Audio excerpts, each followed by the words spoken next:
So we stopped till I guess microbes and microbial enzymes पे हमने पढ़ा था, आपके अलग टेक्स्ट बुक में चैप्टर था ज़ैंथेन गम।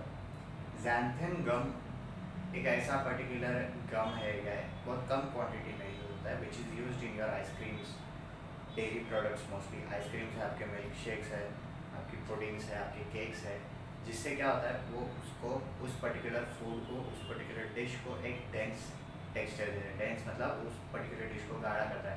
जब आप आइसक्रीम खाते हो तो आप आइसक्रीम पिघलाते भी हो तो आपको एक टाइम पे आइसक्रीम थिक ही लगती है, ऐसा नहीं होता कि पिघला देते हो तो पानी जितनी विस्कस हो जाती है। So that's the difference when you add xanthan gum. And xanthan gum कौन सी स्पीशीज़ का है? ज़ैंथेनोमोनस। ज़ैंथेनोमोनस स्पीशीज़ का है, आपके पुडिंग्स में यूज़ होता है, चॉकलेट्स में यूज़ होता है, मिल्क शेक्स में यूज़ होता है, ताकि आपके कोई भी फूड को, कोई भी डिश को डेंस स्ट्रक्चर, टेक्सचर मिल सके और थिक खाने में जैसे आपको गाढ़ा लगे या थिक लगे। So this was one thing. Next we move on to the antibiotics. Antibiotics आपने प्रोबायोटिक्स पढ़ा। Probiotics are what? Probiotics are those particular micro organisms और माइक्रोब्स जो आपका लाइफ में डाइजेस्टिव सिस्टम या आपके कोई भी पर्टिकुलर मेटाबॉलिज्म को एक्सेलरेट करने में मदद करते हैं। एक्सेलरेट करने में मदद करते हैं जैसे जिसका मैंने आपको एग्जांपल बताया था कि अगर आपको कोई भी इंजेक्शन या डाइजेशन से रिलेटेड प्रॉब्लम्स है, तो अगर आप उसके हिसाब से कोई डॉक्टर की प्रिस्क्राइब प्रोबायोटिक लेते हो तो क्या होता है, जब आप वो प्रोबायोटिक मेडिसिन खाते हो तो उसके अंदर जो प्रोबायोटिक माइक्रोब्स होते हैं वो आपके एलिमेंट्री कैनाल में जाते हैं। एलिमेंट्री कैनाल में जाने के बाद वो हार्मफुल माइक्रोब्स जो होते हैं, जो आपकी बॉडी को हार्म करने वाला बैक्टीरिया या माइक्रो ऑर्गेनिज्म होता है, उसको मार देते हैं और खुद ब खुद कॉलोनीज बनाते हैं, खुद ब खुद मल्टीप्लाई होते हैं और आपके बॉडी को मेंटेन रखते हैं for a long time. Antibiotics are a bit different from that, आप नाम से ही समझते होगे। Antibiotics, many diseases of humans and other animals have been controlled due to antibiotics obtained from different types of bacteria and fungi. Antibiotics like penicillin, penicillin मैंने आपको पहले example दिया था, सेफोलोस्पोरिन्स, मोनोबैक्टम, दो तीन नए नाम है वो मैं आपको बता दूँ। सेफालोस्पोरिन्स,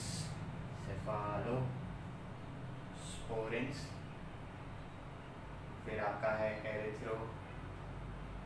एराइथ्रोमाइसिन। ये आपकी नॉर्मली जो सर्दी की दवाएं रहती हैं उन पर भी लिखा रहता है। आपका जेंटामाइसिन भी है। अगर आप जो आपकी मेडिसिन की स्ट्रिप्स आती है, टैबलेट्स आती है, वो जो रैपर में आती है, वो जो कंटेन पर्टिकुलर शीट्स में आती है, उसके आप इंग्रेडिएंट्स देखोगे तो कभी कभी उन इंग्रेडिएंट्स में इनका भी नाम रहता है, टेट्रासाइलिन्स। ये क्यों होती है वो मैं अभी आपको बताता हूँ। I use vancomycin etcetera are used against various strains of gram-positive and gram-negative bacteria. Rifamycin is effective against tuberculosis. आपकी जितनी अभी यहाँ पे एंटीबायोटिक्स लिखी हुई है, ये हर एक पर्टिकुलर कोई ना कोई डिजीज़ के लिए इफेक्टिव है। मतलब क्या होता है, आपके बॉडी में डिजीज़ आती है, मतलब क्या होता है कि आपके बॉडी में थोड़े थोड़े टाइप का डिजीज़ फैल रहा है। आपको सर्दी है तो सर्दी में स्टार्ट पे आपको नोज़ ब्लॉकेज होता है, फिर बाद में उस नोज ब्लॉकेज की वजह से आपको कफ यहाँ पे भी आने लगता है। कफ थ्रोट पे आ गया मतलब क्या, आपको स्नीजिंग होती है, कफिंग होती है, फिर आपको ब्रीथलेसनेस होती है, जो आपको सांस लेने में तकलीफ होती है वो, और इवेंचुअली कभी कभी ऐसा होता है कि आपको ज़्यादा से ज़्यादा अस्थमा हो जाता है। So that's what a particular harmful microbe does, कि harmful microbe out of control हो गया, हार्मफुल माइक्रोब को आपने कंट्रोल नहीं किया तो वो एक टाइम पे आके आपके लिए हैजार्डस हो जाता है। ट्यूबरक्यूलोसिस के लिए भी, कैंसर के लिए भी। कैंसर इज़ नथिंग बट आपका एक पर्टिकुलर सेल जो है वो ख़राब हो जाता है तो वो हर एक सेल को ख़राब करने लगता है। आपकी बॉडी डिटोरियोरेट होने लगती है। डिटोरियोरेट इन द सेंस आपकी बॉडी साथ देना छोड़ देती है। बहुत केसेस ऐसे भी होते हैं जिसमें बॉडी फर्स्ट स्टेज पे आके ही दम तोड़ देती है, मतलब इंसान जीना चाहता है पर उसकी बॉडी साथ नहीं दे रही है, वैसा होता है। So for to control that thing, आपका कैंसर के लिए कीमोथेरेपी होता है, अस्थमा के लिए पंप्स यूज होते हैं, और ट्यूबरक्यूलोसिस के लिए एक है राइफामाइसिन नाम का एंटीबायोटिक है, वो यूज होता है। So this is the particular difference. आप प्रोबायोटिक्स यूज़ करते हो ताकि आपकी बॉडी और एनहेंस हो सके। आप एंटीबायोटिक्स इसलिए यूज़ करते हो ताकि आपकी बॉडी में जो खराब माइक्रोब्स है सिर्फ उसको मार सके। आपका एंटीबायोटिक्स ज़्यादा से ज़्यादा जल्दी कॉलोनीज बनाता नहीं है आपकी बॉडी में। आपकी बॉडी में सिर्फ वो जो हार्मफुल माइक्रोब्स है उनको मार देता है बस, उसका और कुछ काम नहीं रहता है। प्रोबायोटिक्स से बहुत अलग है पर और प्रोबायोटिक्स से बहुत डिफरेंट वे में प्रोसेस भी करता है। So next we will move on to the microbes and fuel and that is biofuel. Next is your microbes and fuel. How do microbes contribute in the production of fuel? First is your basically gaseous fuel ही है। Gaseous fuel, ethanol में perfect example is your ethanol. Ethanol can be obtained by microbial anaerobic decomposition. Anaerobic decomposition is nothing but आपका decomposition process होगा। Decomposition process takes place either in no presence of oxygen और lack of oxygen। या तो oxygen मिलेगा ही नहीं या तो oxygen बहुत कम मिलेगा। उस हिसाब से डीकम्पोजिशन आपके माइक्रोब्स करते हैं। किस पे? आपका जो अर्बन एग्रीकल्चरल और इंडस्ट्रियल वेस्ट होता है उस पे। आपका ethanol is also obtained from fermenting molasses by saccharomyces. Saccharomyces मैंने आपको पिछले ही लेक्चर में बताया था कि एक माइक्रोब है जो आपकी फर्मेंटेशन में मदद करता है। Ethanol is also an alcohol. आपको जो ब्लड टेस्ट के वक्त, ब्लड डोनेशन के वक्त या कोई भी एक पर्टिकुलर आपको टेस्ट कराना हो तो आपको नीडल्स लगाने से पहले एक छोटा सा ड्रॉप लेते हैं वो लोग किसी पानी का और आपके जो जगह पे आपको इंजेक्शन देंगे वहाँ पे लगाते हैं और आपको ठंडा लगता है। That is nothing but your spirit which is nothing but ethanol, nothing but alcohol. क्यों? क्योंकि उस पार्ट को थोड़ा सा क्लीन कर देंगे तो आराम से नीडल घुस जाएगा या इनडायरेक्टली क्लीन भी रखेंगे हाइजीनिक प्रोसेस के लिए, फॉर दैट रीज़न। नेक्स्ट आपका है hydrogen gas which is a fuel of future produce by biophotolysis. इसका मैं थोड़ा सा आपको बेसिक मतलब अंडरस्टैंडिंग बता दूँ रियल लाइफ में क्या है।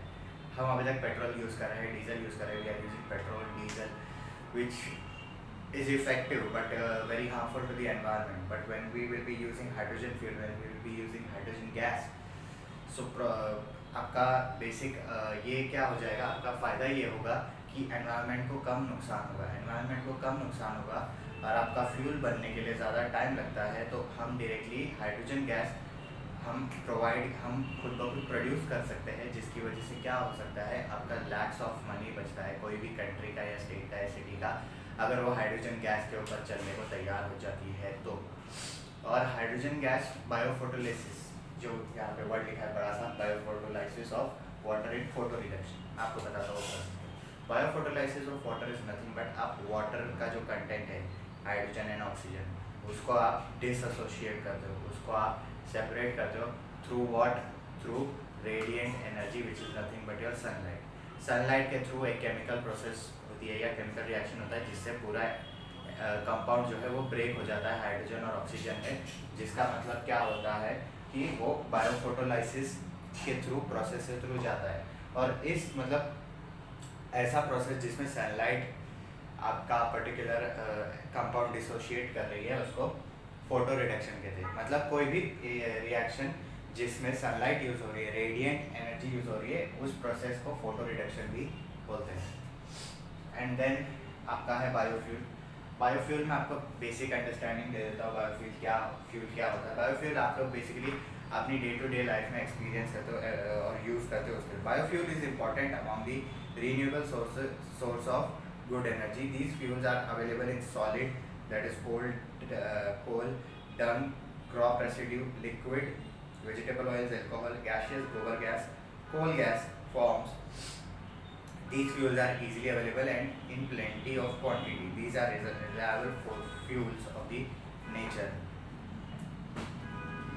What is biofuel? Biofuel आपका डे टू डे लाइफ में यूज आने वाला फ्यूल है जो आप लोग बायोलॉजिकली आप खुद ब खुद प्रोड्यूस कर सकते हो। मतलब आप नहीं कर सकते हो, आप जो खाते हो वो भी किसी ह्यूमन ने ही मैन मेड प्रोडक्शन ही है। आपके वेजिटेबल ऑयल है जो लिक्विड फॉर्म में, गैसियस फॉर्म में चाहिए तो कोल का रहता है, कोल का गैस होता है। फिर आपका काउ डंग है, क्रॉप्स का residue, crops residue is nothing but your आपकी बची कुची खेत जो बच जाती है, घास बच जाती है वो, और बहुत सी चीज़ें होती है, आपका वुड होता है, ये सब डिकम्पोज होकर बायोफ्यूल भी बना सकते हो आप। और इसके लिए आपको रीन्यूएबल सोर्सेज ऑफ एनर्जी की ज़रूरत नहीं। Renewable sources of energy is nothing but वो सोर्स ऑफ एनर्जी जिसको आप बार बार बार बार यूज़ कर सकते हो।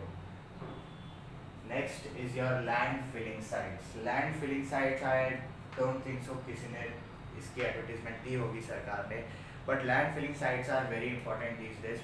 लैंड फिलिंग साइट्स क्या करती है कि लैंड फिलिंग साइट्स में वो लोग ज़्यादा से ज़्यादा डीप होल्स डिग करते हैं।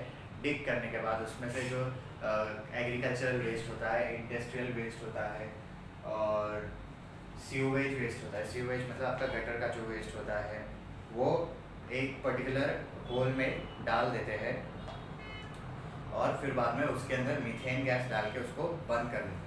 बंद कर देते तो क्या हो जाता है, उसमें जो डिग्रेडेबल वेस्ट होता है, degradable waste in the sense जो डिकम्पोज हो सकता है, वो एक जगह एक्यूमुलेट हो जाता है और उसकी वजह से क्या होता है, सॉइल का पोल्यूशन मेनली कम होता है। सॉइल का पोल्यूशन मेनली कम होता है इन द सेंस आप लोग जब प्लास्टिक्स, आप लोग कुरकुरे खाते हो, रैपर्स फेंक देते हो तो सॉइल में डिज़ोल्व नहीं होता, वो सॉइल में डिज़ोल्व नहीं होता, जिसकी वजह से क्या हो जाता है, सॉइल भी पॉल्यूट हो जाता है और आपका वो प्लास्टिक और वो सॉइल पॉल्यूट होने की वजह से नया सॉइल बनने को बहुत ज़्यादा टाइम लग जाता है।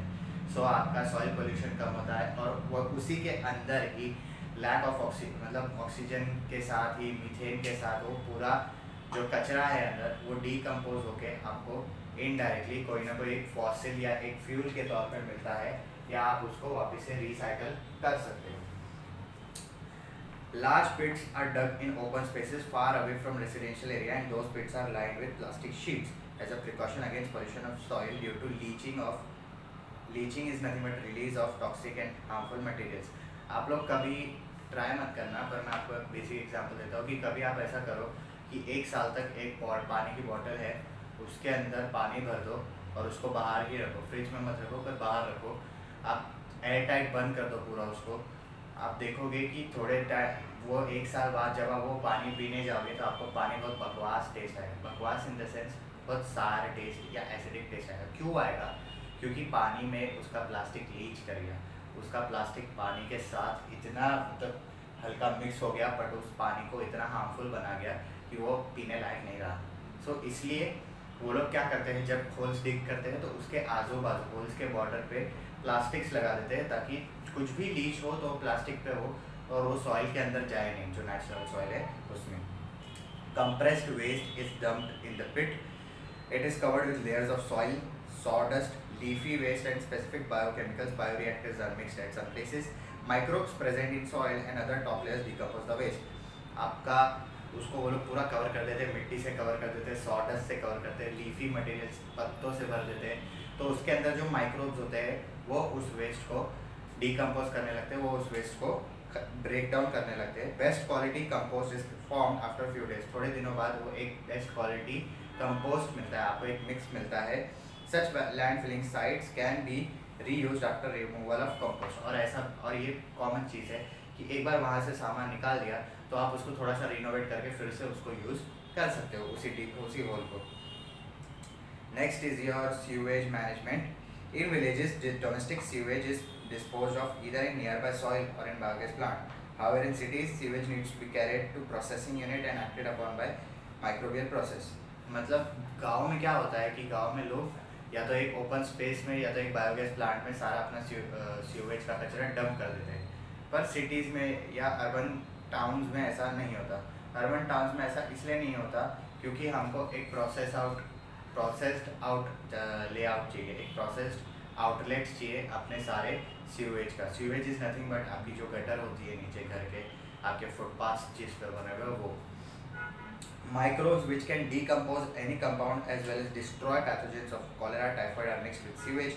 They release methane and CO2 by decomposition of carbon compounds present in sewage. Phenol oxidizing bacteria decompose the xenobiotic chemicals present in sewage. What is this?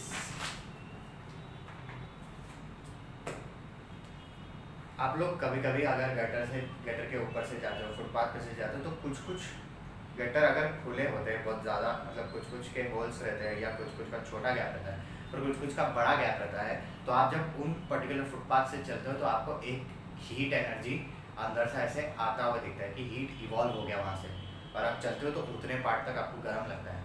Y is that? Because उसके अंदर के जो microbes थे वो अंदर जो harmful microbes है, gutter के अंदर जो हार्मफुल माइक्रोब्स है उनको मार देते हैं, जिसकी वजह से CO2 रिलीज होता है, CO2, और ज़्यादा से ज़्यादा हीट इवॉल्व होती है, जिसकी वजह से आपको लगता है कि अरे यार गटर बहुत गर्म है। गटर गर्म नहीं है, गटर के अंदर से गैस निकल रही है, इसलिए आपको गर्म लग रहा है।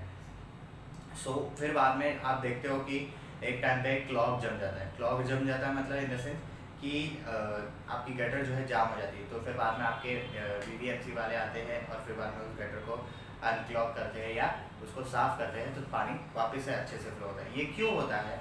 क्योंकि ज़्यादा से ज़्यादा वेस्ट माइक्रोब्स वही वही ब्रेक डाउन कर करके माइक्रोब्स वही वेस्ट वही जमने लग जाता है, उसकी वजह से पानी को जाने को रास्ता नहीं मिलता, तो उसकी वजह से और पानी एक्यूमुलेट होने लगता है, जिसकी वजह से आज तक हम लोग बारिश में ज़रा सी भी बारिश होती है तो पानी फटाक से भर जाता है।